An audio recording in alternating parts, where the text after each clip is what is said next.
शादी समारोह में हर्ष फायरिंग के मामले थमने का नाम नहीं ले रहे। बता दें, मध्य प्रदेश के ग्वालियर जिले में हर्ष फायरिंग करने का वीडियो सामने आया है। बता दें, एक महिला सहित 6 लोगों के खिलाफ पुलिस ने मामला दर्ज किया है। हर्ष फायरिंग पर प्रतिबंध होने के बावजूद भी फायरिंग की गई है। मामला ग्राम बदनापुरा का बताया जा रहा है।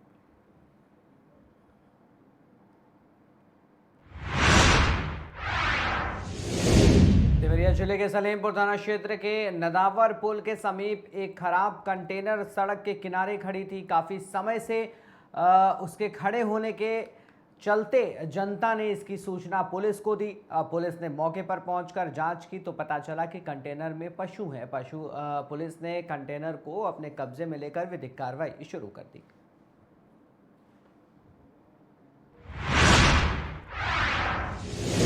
खबर फर्रुखाबाद के कायमगंज से है, जहां नाली के पानी का निकास न होने की वजह से नगर के निवासी गंदे पानी से निकलने को मजबूर हैं। बता दें, नगर पालिका परिषद द्वारा ठेके पर पैतृक गोदाम के पास दीवार के किनारे नाली का निर्माण कराया गया था। सामान्य दिनों में नाली का निकास सही न होने की वजह से जल भराव की स्थिति बनी रही, जिसकी सूचना नगर पालिका प्रशासन को दी गई।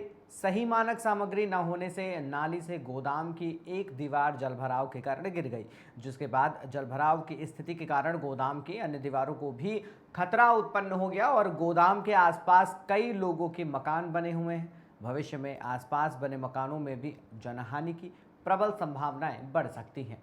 गोदाम के मालिक ने नाली निर्माण में सही मानक सामग्री न इस्तेमाल करने वाले दोषी के खिलाफ आवश्यक कार्रवाई और नाली के पुनर्निर्माण की मांग की है।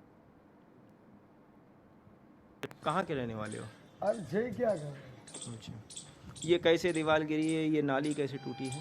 भैया, इसकी मरम्मत इसकी नहीं हो पाई। इसमें सीमेंट कम डाला गया, ना बालू डाली गई। और जब बालू अगर पूरी ग्रेडिंग होती तो ये दीवार नहीं गिरती जी यहाँ पे, और जानबूझ के ये दीवार गिर गई यहाँ पे। अगर ये सड़क मजबूती से बनती तो आज को ये दीवार नहीं गिरती यहाँ पे। जो तो इनकी लापरवाही है, इनके ठेकेदारों की। अच्छा, ये नाली कैसे टूटी फिर ये? या देखो, नाली क्या, जब पानी यहाँ कहीं निकास नहीं मिलेगा और कोई ग्रेडिंग नहीं होगी तो नाली अपने आप गिर जाएगी। इसमें सीमेंट नहीं लगा था। देखो ना अभी, अब तो कुछ समझदार हो लाला यार। मैं अभिषेक गुप्ता, कायमगंज डिस्ट्रिक्ट फर्रुखाबाद लोहाई बाजार। मैं आपको अवगत कराना चाहता हूं कि मेरी गोदाम नूनियमगंज में है, जिससे कि पहले कार्य चल रहा था नगर पालिका द्वारा सड़क निर्माण कार्य नाली से।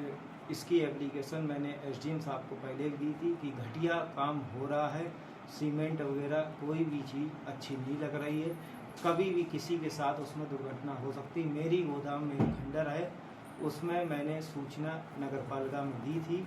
आज पहली बरसात में नगर पालिका की जो नाली है वो टूट चुकी है, उसका पानी मेरी गोदाम में आ रहा है और जितने भी मकान बने हैं वो सब गिर रहे हैं।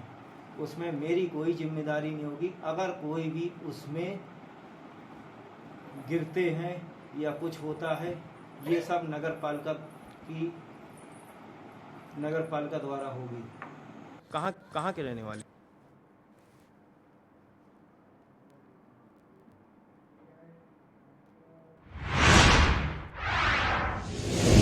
चित्रकूट जनपद के सहायक संभागीय परिवहन कार्यालय में आरटीओ के संरक्षण में दलालों का कारोबार जमकर फल फूल रहा है। आलम यह है कि कार्यालय में बिना दलालों के किसी का भी कोई काम नहीं होता है। अगर कोई डायरेक्ट काम कराने के लिए जाता है तो उन्हें दलालों के माध्यम से आने के लिए दबाव बनाया जाता है, जिससे आरटीओ के भ्रष्टाचार से जनता त्रस्त हो गई है।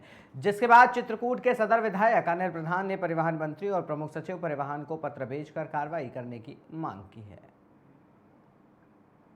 देखिए, हमारे जनपद चित्रकूट में जो ये आरटीओ हैं विवेक शुक्ला जी, पूरे जिले के लोग उनके बारे में जानते हैं। मुझे लगता है पूरे जिले की नहीं, ये बात लखनऊ तक जाहिर है कि उनके काम करने का तरीका क्या है और किस प्रकार से वो जीरो टॉलरेंस की धज्जियां उड़ाने का काम करते हैं। जनपद चित्रकूट में एआरटीओ प्रशासन और एआरटीओ फील्ड के 2 पद हैं, लेकिन चूंकि चाहे इनकी सेटिंग हो ऊपर या चाहे जो कारण हो कि ये मुख्यालय उसका फील्ड का भी यही काम देखते हैं और कार्यालय का भी काम देखते हैं, जिसके कारण ये लगातार मेरी जानकारी में लगातार अनुपस्थित रहते हैं। कार्यालय में बहुत कम कभी कभी बैठते हैं।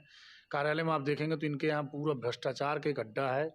कोई व्यक्ति चला जाए, किसी का कोई काम नहीं हो तो बिना भ्रष्टाचार के कोई काम नहीं होता। जहाँ तक मेरी जानकारी है, तो मुझे जहाँ तक जानकारी मिली कि ये 2-2, 3-3 आदमी रखे हैं जो केवल भ्रष्टाचार की वसूली करते हैं। मतलब अगर कोई गाड़ी पलट जाए, अभी आपने इनके एक वीडियो ने कई वीडियो देखे होंगे, इतने हरिचंद हैं ये कि आप देखते होंगे कि ये पूरी तरह से खुलेआम वसूली करने का काम करते हैं। मुझे लगता है अगर सरकार की जीरो टॉलरेंस है की नीति है, तो ये जीरो टॉलरेंस की नीति को धता बताते हुए सरकार की जो जीरो टॉलरेंस की नीति है उसको दरकिनार करते हुए पूरे जिले में भ्रष्टाचार करने का काम करते हैं। मुझे लगता है इस जिले के सबसे भ्रष्ट अधिकारी अगर होंगे तो ये होंगे। तो दूसरा कारण क्या है, बीच में आपने देखा होगा कि एक प्रकरण में प्रदेश के मुख्यमंत्री जी को सरकार ने निलंबित किया और इतने पावरफुल आदमी है कि ये जाके अपना स्टे ले आए। स्टे लेने के बाद भी कई ऐसे प्रकरण आए मेरे जो संज्ञान में भी है, लगातार इनकी शिकायत हुई, लेकिन पता नहीं कौन सा मोह माया इन्होंने छोड़ रखा सरकार में, कितना पैसा या कितना भ्रष्टाचार खिला दिया कि आज तक इनकी पूरे जिले में तैनाती और खुलेआम गुंडाई कर रहे हैं, खुलेआम ट्रक वालों से वसूली कर रहे हैं, खुलेआम गाड़ियों से वसूली करते हैं। आप ज़्यादा नेतागिरी करोगे या आप ज़्यादा इनसे सवाल करोगे, चाहे आप मीडिया के लोग होगे या कोई भी व्यक्ति होगे, आप जब ज़्यादा सवाल करोगे तो आपको मुकदमे भी लगवाने का काम ये करते हैं। तो पूरी तरह से भ्रष्टाचार में ये आरटीओ डूबे हैं। मेरी सरकार से गुजारिश है कि अगर वास्तविक में जीरो टॉलरेंस कहीं 1% भी भारतीय जनता पार्टी की सरकार में बचा हो तो ऐसे महानुभाव को यहाँ से दूसरी जगह ट्रांसफर करने का या ऐसे व्यक्ति को फील्ड में रहने का अधिकार ही नहीं है। वो मेरी जानकारी में 2-2, 3-3 लोग रखे हैं जो पैसे की वसूली करते हैं। मुझे लगता है इस जिले में इतना बड़ा, अगर इनकी संपत्ति की जांच करा दी जाए, इनकी जांच करा दी जाए, इतना बड़ा भ्रष्टाचार सामने आएगा कि जीरो टॉलरेंस दूर दूर तक दिखाई नहीं देगा। अवसर मिलेगा तो मैं जरूर जल्द ही इनके कार्यालय भी जाने का काम करूंगा। इनकी बात पहले भी मैं ऊपर अधिकारियों को, उच्च अधिकारियों को भेज चुका हूं। मैं जल्द इनके खिलाफ पत्राचार भी करूंगा। अवसर मिलेगा मुझे तो मैं सदन में भी बात रखूंगा और मैं जिले के अधिकारियों से भी अपील करूंगा कि ऐसे भ्रष्ट अधिकारी जिसको आप जानते हो और जो पूरे खुलेआम ऐसा लगता है कि जिले का ये बॉस ये आरटीओ है, तो ऐसे व्यक्ति के खिलाफ सख्त से कार्रवाई होनी चाहिए और ऐसे व्यक्ति को फील्ड में रहने का या जनता के बीच में रहने का मुझे नहीं लगता कि कोई अधिकार है। इनके खिलाफ सख्त से सख्त सरकार को कार्रवाई करना चाहिए और अगर सरकार की मंशा है कि खूब कमाओ, खूब यहाँ खर्च करो, खूब लखनऊ में दो, तो अलग विषय है, वो सरकार की इच्छा। पकड़ने की आड़ में, अपने पद की आड़ में केवल भ्रष्टाचार करने का काम करते हैं। ज़्यादा गुंडाई करोगे, 20 मुकदमे इन्होंने ट्रक मालिकों के खिलाफ या ट्रक के जो ड्राइवर उनके खिलाफ लिखवाए होंगे, केवल इसलिए लिखवाए होंगे कि अगर पैसा नहीं हुआ।